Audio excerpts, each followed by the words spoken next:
The issue of sexual harassment in Parliament is not limited to members of Parliament. In fact, it is so rampant within the staff. And when I mean the staff is we have staff members who are working for us there.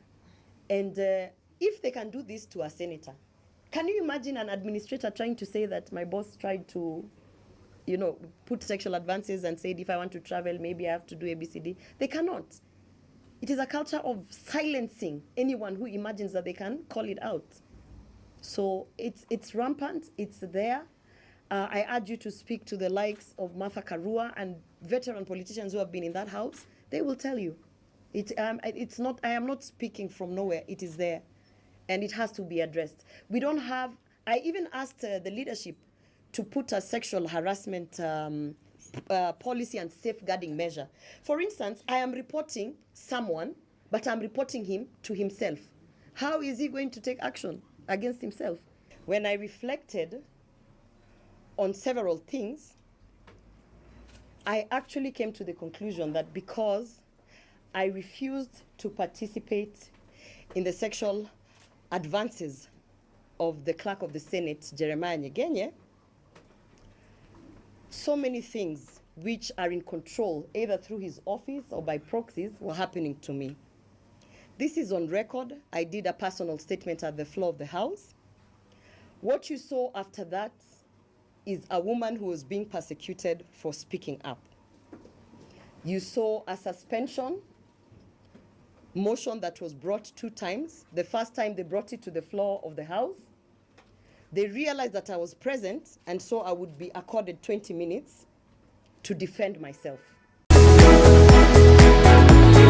Hello everyone, welcome to the Sharpener Show. Welcome to the Sharpener Show. Welcome to the Sharpener Show.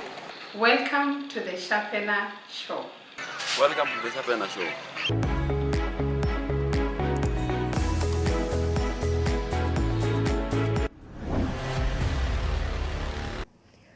I have reported an incident of sexual harassment. To date, there is a letter to Parliamentary Service Commission. The chair of Parliamentary Service Commission is the Speaker of the National Assembly. The letter is out there. He chose not to act on it. At the bare minimum, in any workplace, at least an investigation must be conducted. I have been saying that if you think I'm lying, let the travel report of the Senate be released. Because then you will see that at the point when United Nations invited me to Brussels to the 53rd Assembly, the clerk gave an advisory that there is no money, yet there are people who are sent to the same forum. You will see this kind of shenanigans in terms of sex in exchange for trips, sexual favors in exchange for legislative agenda, sexual favors in exchange for all sorts of things, including office premises and locations. That is what I've been saying. Not one single entity has investigated this. I asked to be given the travel report, which is in the custody of the clerk of the Senate. He is the custodian of the evidence that will show you that there's a lot of favoritism towards certain senators. We are 16 nominated women senators in the Senate. We have 3 elected women senators. As the 4th estate, I challenge you to go and try and get data of how many of these people travel, how frequent they travel, why are they traveling, who is approving those trips. I challenge you to also go and find out all other kinds of favors, including why certain people, their bills are forever on the order paper, their bills and the legislative agenda is advanced, why certain people seem to have it easy in Parliament. I didn't want to take it there, but I respect the courts, I respect the judicial system. You are aware that the judgment of the defamation is out and that I have been fined 10 million for defaming the clerk of the Senate. I respect the judicial system. I know, because I am not new to the legal system, that there are many legal loopholes which criminals have been using to get these favorable judgments. Because they always say the law is on us, right? There are many legal loopholes. And I understand and I know the legal loophole that the clerk of the Senate used. He made sure that he will influence that my motion to suspend me would come when I'm absent. Because if I'm absent, he knew that I must speak the truth. And if I speak the truth when I'm not in parliament, he knew that he could take that video and take it for defamation. That is exactly the legal loophole that he did.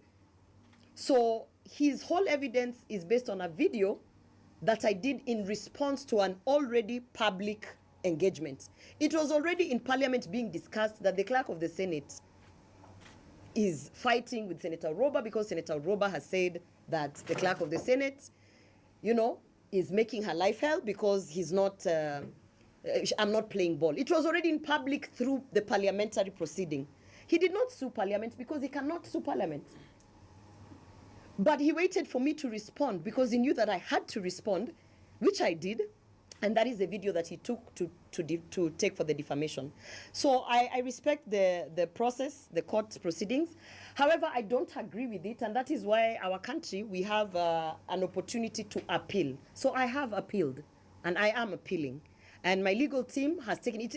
Even the 10 million is absurd. It is meant to scare any member of parliament who thinks that they will wake up and say, this is true, this is happening. It is meant to scare any woman. Where we are today, and this is my message today, to women out there, all the women in Kenya, nobody is going to fight for you. You see some of us legislators going to Kericho to fight for the women who are working in the tea plantations. You have had the issue of sex for work. How can I go and fight for a woman in Kericho when I cannot fight for myself in parliament? We all know very well the culture that has been bred in these spaces. It's not only in Kericho. It is in EPZ.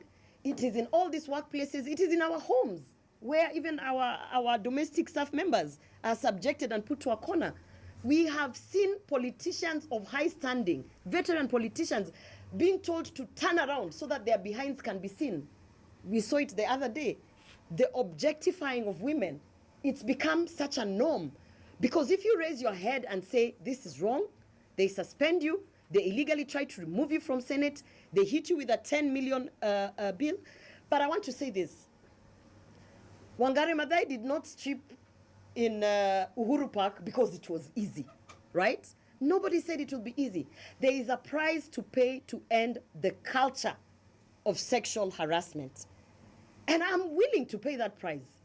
And I'm willing to pick up that fight. And I'm willing and I'm ready.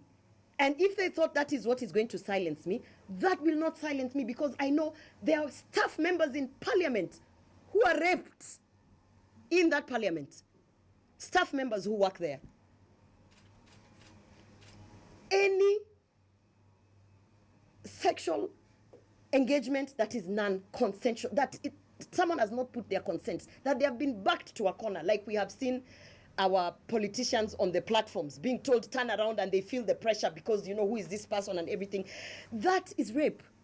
And I'm telling you, it is happening in parliament. And I'm not going to be quiet. I will speak about it. I mean, what else can they take away? Where I'm standing, I have served a suspension for 6 months. Where I'm standing, I have not been paid my salary forever, you know? Where I'm standing, I have, I don't know how many court cases because of speaking up. Where I'm standing, my own political party does not like the guts that I can stand up and say this is wrong. What else will you take away from me? I know that you have sending me all sorts of signals, telling people to come and tell me that they will finish me. I know that there's a threat to my life. But I also know that there are so many women who are counting on me to keep my head up and to keep speaking the truth in times where many people will be harassed, intimidated, jailed, and even their lives taken away. Innocent Kenyans being shot because they dared to go to the street to even demonstrate. I know that. So I want to say this to Jeremiah Nyegenye. This is a battle that I will take to the end. Because what happened in parliament, to me, is just but the surface. The women in parliament are suffering. Take it from me. They are having to do things that they would otherwise not even speak up in public. And so therefore, it is just time to end that culture. I believe there's space for us to politic without all this sex for work nonsense. And if we can go out and fight for the women in the tea farms, in the industries, wherever, we have to start from the spaces that we are in. It is wrong. I will never conform to it. And so I remain strong. My legal team, thank you, my legal team, for the work that they are doing. We continue to fight the good fight. And as you can see, do I look defeated? I don't think I don't look defeated. So if they thought this would bring me down, again, I say it, as I've said it before, bring it on. The only thing that will end me here is that they will kill me. And that is a fight that we know we are ready. So in the event that I die, I want you to know that these are the battles that I am picking up and I am fighting, because I believe God put me there for a reason. So that is the long and short of it. And guys, now that is the end of this session. Welcome to the Sharpener Show. Don't forget to give a comment on the comment section, and guys, subscribe to this channel. You'll be able to learn a lot from this channel. And guys, hapo ndio tumekafungia next time.